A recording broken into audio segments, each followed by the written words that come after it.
شروع کرتا ہوں اللہ کے نام سے جو بڑا مہربان اور نہایت رحم کرنے والا ہے۔ حضرت سلمان پارسی رضی اللہ تعالیٰ عنہ روایت کرتے ہیں کہ رسول اللہ صلی اللہ علیہ وسلم نے ارشاد فرمایا، جو شخص جمعہ کے دن غسل کرتا ہے، جتنا ہو سکے پاکی کا اہتمام کرتا ہے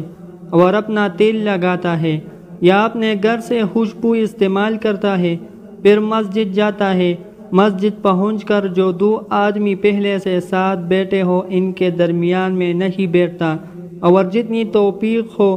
جمعہ سے پہلے نماز پڑھتا ہے، پھر جب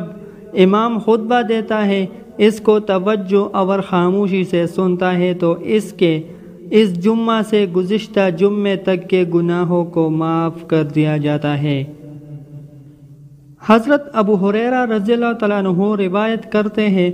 کہ رسول اللہ صلی اللہ علیہ وسلم نے ایک مرتبہ جمعہ کے دن ارشاد فرمایا،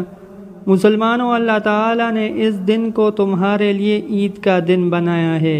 لہٰذا اس دن غسل کیا کرو اور مسواک کا اہتمام کیا کرو۔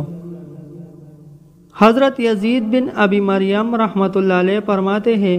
کہ میں جمعہ کی نماز کے لیے پیدل جا رہا تھا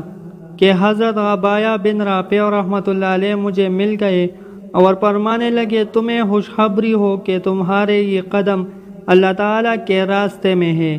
میں نے ابو عباس رضی اللہ تعالیٰ عنہ کو یہ فرماتے ہوئے سنا کہ رسول اللہ صلی اللہ علیہ وسلم نے ارشاد فرمایا، جس کے قدم اللہ تعالیٰ کے راستے میں غبار آلود ہوئے وہ قدم دوزخ کی آگ پر حرام ہے۔ حضرت ابو امامہ رضی اللہ تعالیٰ عنہ سے روایت ہے کہ رسول اللہ صلی اللہ علیہ وسلم نے ارشاد فرمایا، جمعہ کے دن کا غسل گناہوں کو بالوں کی جڑوں تک سے نکال دیتا ہے۔